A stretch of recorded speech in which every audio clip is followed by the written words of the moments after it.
Because some of the times I would be able to take care of some things financially when you wouldn't have been able to, because obviously I was bringing in more. Do you ever feel like you weren't being the breadwinner of the family? Why are you sweating? Stuff from the cuffs, stuff from the cuffs.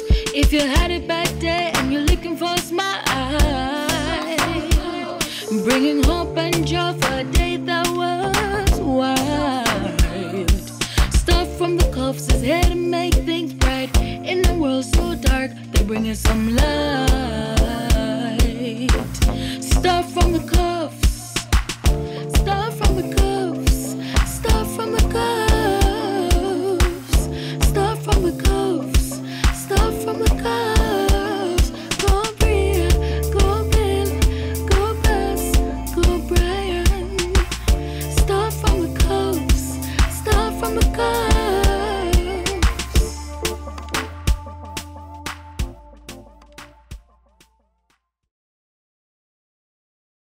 We're back. We're back. Hey, cufflinks. Wagwan. What's up? Bing. Tenants in the building.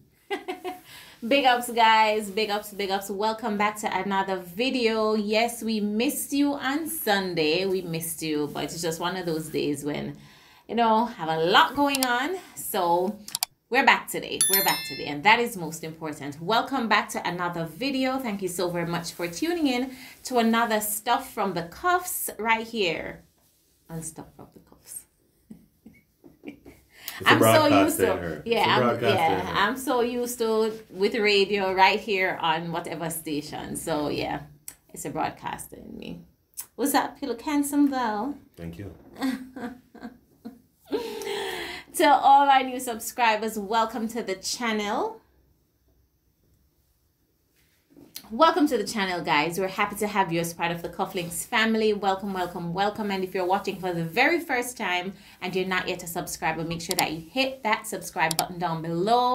Guys, make sure that you turn your post notifications on. All you have to do is click on the bell and turn it on to all so that you know every single time we drop some new content.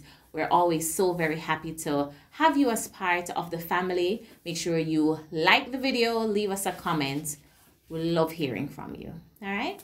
And you know, so we bring the fire, fun, inspiration, we're real, and we're educational. And today we're going to be talking about a topic that's a bit touchy, and it's going to be more than one part. I won't tell you how many parts, but we're going to be looking at what if your wife makes more than you. And growing up in a male-dominated culture, and for those of you who don't understand what I mean, it's just a patriarchal society that we've grown up in for the most part, especially, I think, in the Western world. I mean, probably everywhere in the world. You know, growing up with the men in charge, it has been controversial. It has been a debate. It has been a touchy issue in some circles when your woman is making more money than you. And when your woman is wearing the proverbial pants in the family, or when your woman is the face and you're lost in the shadows of the relationship. How do you deal with it? How do men cope? How did I cope? Yeah. How did you cope? Well, we're going to talk about that today, and it's a mini-series. I know you wear the pants in the family. Stop talking. Give you a joke. I give you a joke. Take it for a joke. Alright, hear me now. You could have carried all the money in the world. It's me run this. Okay. Alright. So what we're gonna be? Y'all know Brian. He's nothing like that. It happens though. It happens though. It does. And it's a sad reality that we have to confront, and we have to help to change the narrative, which is one of the things we try to do here. And first and foremost, we have to acknowledge that it is a sensitive topic. It is a topic that will ruffle a lot of feathers. It is a topic that many, I don't even say many, that some men are afraid of dealing with because it hurts them to the core. They would not be in a relationship like that. even the whole stay-at-home male or the stay-at-home dad perspective is frowned upon. You know, if your wife is taking home the bacon, so to speak, and you are barely bringing in any dough, people are upset and people are frowned upon. And there are some men who try to ensure that if that is the case, they are big, bad, and in charge in other areas. Wow. Yeah. So we're talking about, we're giving you some of our experiences. So there was a time when I was making Basilia Barnaby Cuff. Google it and you see results. Google Brian Cuff and you see several different people in the world first. Then you see Brian M. Cuff is married to Basilia Barnaby Cuff. Yeah. And then you see Brian and Basilia Barnaby Cuff are... That is what we're talking about. First and foremost, how did I deal with that? Did I deal with it? What was it like being in my shoes? And I remember... Which one are we talking about? The money? We're talking about all of them in this part series, but so you just have to just stay tuned. You can't miss anything. But I remember when it really started, around the time when there was a popular singer and her husband was more into the shadows, and people likened them to us, saying that, you sort of have the same vibe going on. You know, you are the face, you are the celebrity, and I am the average Joe. So that leads to the whole money argument in some cases, because being the face of our brand, she would generally be given more job opportunities and she would have a higher rate and she would bring in more money. So there was a time, as you were saying. Yes, there was a time, and back to what you were saying about that whole average Joe thing. People thought that I would have gotten married to like an artist or a musician or somebody quote unquote popular or a pastor. So some people, when they found out I was getting married to Brian, they're like, and I'm like, excuse you, what you mean by I was fine being the average Joe. I don't like that term, the average Joe. I don't like that term because he's far from average, right? But people would know that. Yeah, people would know that. But, people thought that I would probably have gotten married to, because at the time, somebody who was popular and in the limelight. To somebody, full stop. There are people who don't view me as somebody or had not viewed me as somebody. There are people who to this day will message Basilia and say like, I never know your husband was like that. And they thought he was just... yeah. But I'm me. And I love you. And I'm happy I got married to you.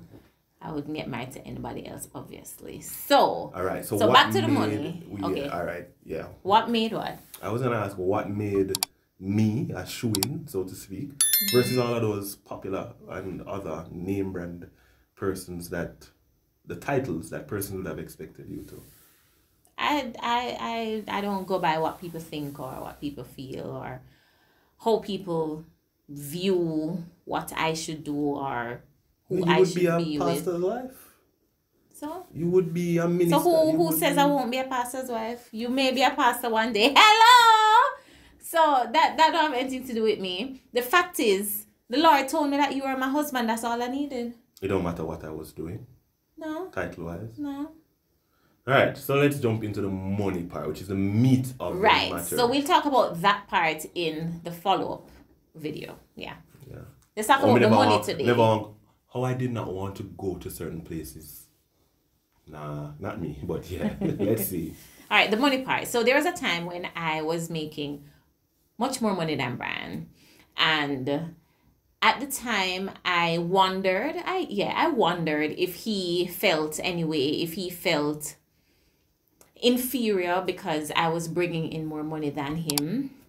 I wondered sometimes if he felt like he should be doing more. But the truth of the matter is, because of the position I was in at the time, and because I was, of course, this is all pre-COVID, and because I was out there more, doing more shows and emceeing and doing this and that, of course, I would naturally take in more money, right? But one thing that stood out to me during all those times was that Brian never made me feel like I was, quote unquote, doing something wrong by bringing in more money than him.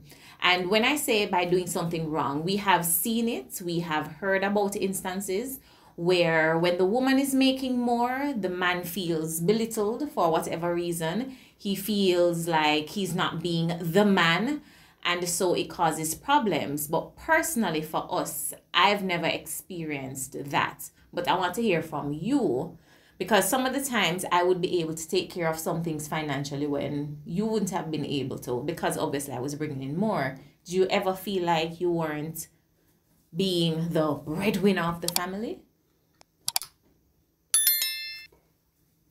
Why are you sweating? I remember days when persons would message me, or when man and man link up, and they would ask, they would say, how you feel with Basilia bringing in more bacon? I mean, they wouldn't, yeah, that's exactly what I was going to say. They assumed, one, and also, boy, everybody know Basilia, and yeah, you don't feel a way not being in the limelight, or not being, you know, as popular, or as whatever. Yeah, they would ask, and those are the things that often help to affect a relationship. If I had allowed some of these comments or questions to move past my periphery, moved past my surface, and allow it to take root into my mind, especially in a patriarchal society, I strongly believe that I would have felt a way and it would have affected our relationship. However, when the times arose where it was getting past the superficial, or past the periphery, I don't even know if I'm using the right word, past the surface. Right, yeah, right. Let me past keep the it surface. Keep it simple. Yeah, I had to take action. I had to specifically take a step back and remind myself who I am, and remind myself what is important in this relationship, and remind myself that going along that route would lead to a slippery slope. So there were instances when I had to bite my tongue. There were instances when I had to... With me or with them? No, with me. Okay. Because of people asking and people saying, and when it became so consistent, I had to just, you always have a little angel and a little devil fighting in your mind, and I had to just quash the two of them and just kill every negative thought that would seek to come up. And we grew up in a place where it says the man is to be the breadwinner, the man is to be the main provider. Things change. Things sometimes have not changed that much. No. I'm talking in terms of the woman just staying home, taking care of the house and the children. But even so, a lot of people still believe that even though the woman is on equal footing, she must not be on equal pay. Yeah, and when you bring home the money, you will have more say. Yeah, so things have evolved, they have changed, but people don't believe in the whole equal pay. And, men have been cultured into being the breadwinners, into being the main providers, into being the financial stability, into being the one who takes care. Men who are on the opposite side of that are considered worthless and useless, and for some, in some contexts, words that I dare not say here. Right. And I battled with the opposite side as well. Staying home and relaxing and watching you do the work, and staying home and watching TV and being a kept man, or a host dad. A first man? Or no, not that is, and that is Bishop, and being a man who stays at home and allows his wife to do everything. And the opposite side, allowing you to stay home. Yeah. And it all came down to the fact how you view marriage and how you view a relationship. So I think two things simply solve it. How you view a marriage, how you view a relationship. This is a union. There is no your money, my money. Right. There is our money. This is not you and me. This is us. The two become one, Again, I said it in a previous video where at a wedding there's also a burial. The two individuals are buried, and there's a birthing of a new creature, which is the two becoming one. And if you view marriage through the Bible and through what God says, then you understand it doesn't matter who makes more. Yeah, that's as true. long as everything is taken care of, as long as there are plans being made to advance the couple. And the second thing is understanding who I am as a man. I'm not saying a lot of, I tell my students not to say a lot of. Some men base their masculinity or their how their much they make. based on how much they make and their sexual prowess. And there are some men who believe that if you bring X amount of money to the table, then you are the man. You know, when you go out for dinner, you're the one paying for the bills. You go out and you give your wife your credit card and say buy this, buy that. If it ever happens and she offers to pay, in some cases, their men will be like, no, let me do this. So I mean, I understand because it's coming from, it's something that we've been accustomed to. But just understand who you are and what you bring to the table despite what the world says. And I also think it's very important as women, as wives, as partners, that we ensure that we don't ever let our men feel like they are beneath us, quote unquote, because we're making more. So don't take it and throw it in his face. Like, say, for example, I want to go out there and I want to buy something very expensive. And my husband will say to me, I don't think it's feasible for us to do that right now. It's my money. It's my money. I make the money, or you. It's my money. You can't tell me what to do with my money, right? So those are things that you need to be mindful of. Again, it's not my money, your money. It's our money. It doesn't matter who is bringing it in.